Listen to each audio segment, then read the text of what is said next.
A técnica de canais é uma técnica que eu preciso ter domínio sobre a tesoura e sobre a posição da tesoura, principalmente a posição 1, onde ela se apoia nesta parte fofinha do dedo.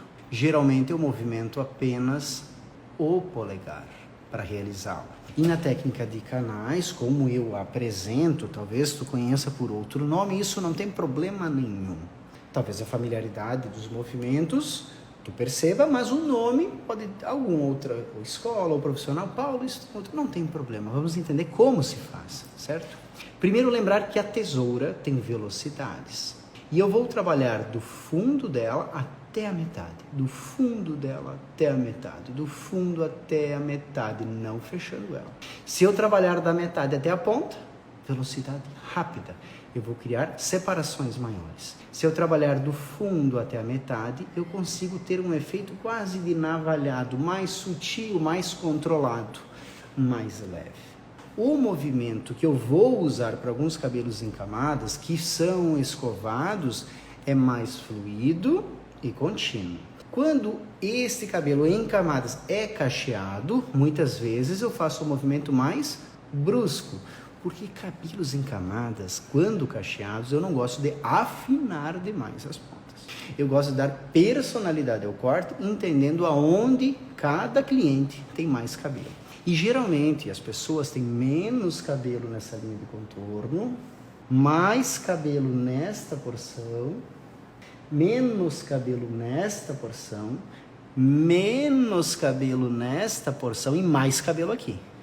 E aí que vem a magia da texturização aplicada sobre uma boa estrutura, certo?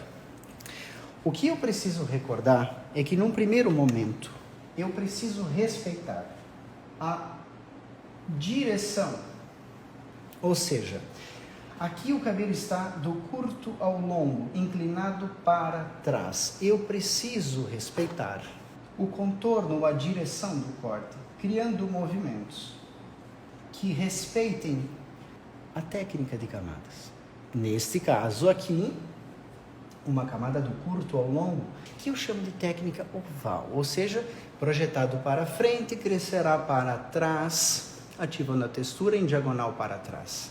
A técnica de canais, eu tenho que suavizar o cabelo e não modificar a sua forma. Se eu tenho esse tipo de comportamento e faço a minha técnica de canais desta forma, em algum momento aqui, eu estou suavizando o terço final, que é a ponta, a estrutura do corte, mas em outro momento eu avanço demais na estrutura, podendo criar uma curvatura.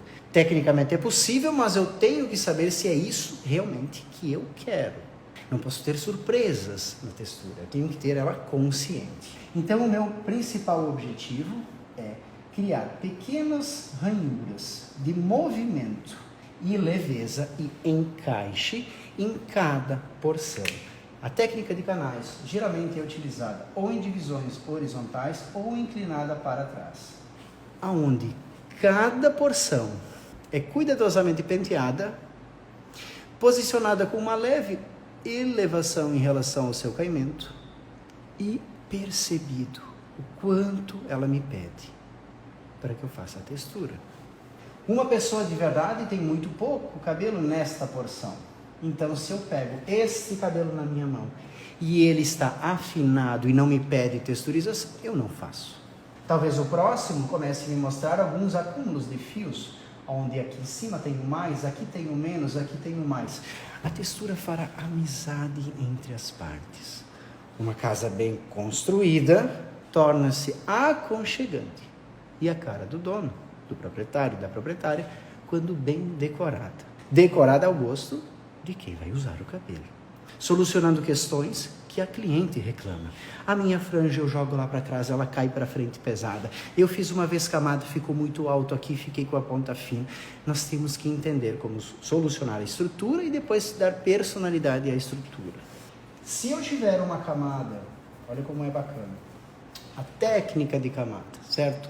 Mas que venha em triângulo de trás para frente. E eu perceba que ele tem este tipo de direção, eu preciso inverter o meu movimento e respeitar a direção, para que eu tenha encaixe e suavidade do corte proposto. Eu entrego encaixe, mas eu não mudo a forma, nem a figura. Onde vamos criar ranhuras, e mostrar que esta é uma das principais técnicas para dar encaixe e amizade entre essas porções menos densas, mais densas, menos densas, mais densas. Eu preciso tomar atitudes através da texturização para fazer o encaixe disso. Muitas vezes os cabelos estão bem cortados, mas estão mal decorados. A textura não está da forma adequada. Só que eu não posso cortar um cabelo só texturizando. Eu não consigo repeti-lo, não tem sentido nem forma. Eu preciso criar uma forma adequada, com consciência, e depois personalizá-la da forma e da intensidade que o cabelo pedir. Canais, movimento, separação, encaixe do corte. Perfeito para técnicas em camadas. Tanto no cabelo liso em camadas, quanto no cabelo ondulado. O que muda é que quando faço num cabelo ondulado, como falei, o meu movimento às vezes é um pouquinho mais brusco, onde eu busco mais separação e não afinamento. Quando o cabelo é mais liso, eu trabalho com mais suavidade, afinando e encaixando o cabelo que é liso e mostra onde tem mais, quando tem menos, onde eu vou buscar essa harmonia através da tesoura e do movimento correto. Outra técnica, deep cutting. Se falei para vocês que a técnica de canais é feita praticamente não no caimento natural, mas na posição que o cabelo repousa, com uma leve elevação, para perceber aonde estão os acúmulos de fios, sempre respeitando a direção, mas mantendo sempre a figura para encaixá-la. A técnica de texturização chamada deep cutting é feita apenas na estrutura do corte. E eu preciso que ela seja feita no cabelo liso ou escovado. Eu não consigo praticá-la com o cabelo ondulado, porque não consigo posicioná-lo. Canais, praticamente no seu caimento natural, respeitando o contorno. Deep cutting, sempre buscando a estrutura do corte. Trabalhando mecha a mecha em ambas as técnicas, nunca juntando uma mecha na outra, sendo cuidadoso, paciente e percebendo o que cada porção da cabeça me pede. Eu só entrego o que o cabelo precisa, sempre assim. Deep cutting tem uma função. Eu vou buscar a estrutura do corte. Vamos supor aqui que criamos um cabelo em camadas, criado em relação ao ponto mais alto da cabeça, inclinado a 45 deste ponto, para frente. Muito bem, tenho lá um corte muito bem feito, bem estruturado, mas denso.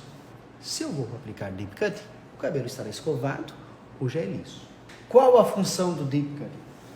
Suavizar, criando, através do movimento fluido da tesoura, um encaixe diferenciado, dando a estrutura sutis movimentos de suavidade, que lá no seu repouso natural tornarão o encaixe perfeito. Camadas bem feitas já não tem marcas, mas alguns formatos de crânio e algumas aglomerações de fios em proporção de densidade geram alguns desencaixes naquela suavidade. Deep cutting é uma mágica, resolve, mas tem que ser feito da forma correta para não se transformar em um picotado. Picotar é diferente de fazer o deep cutting.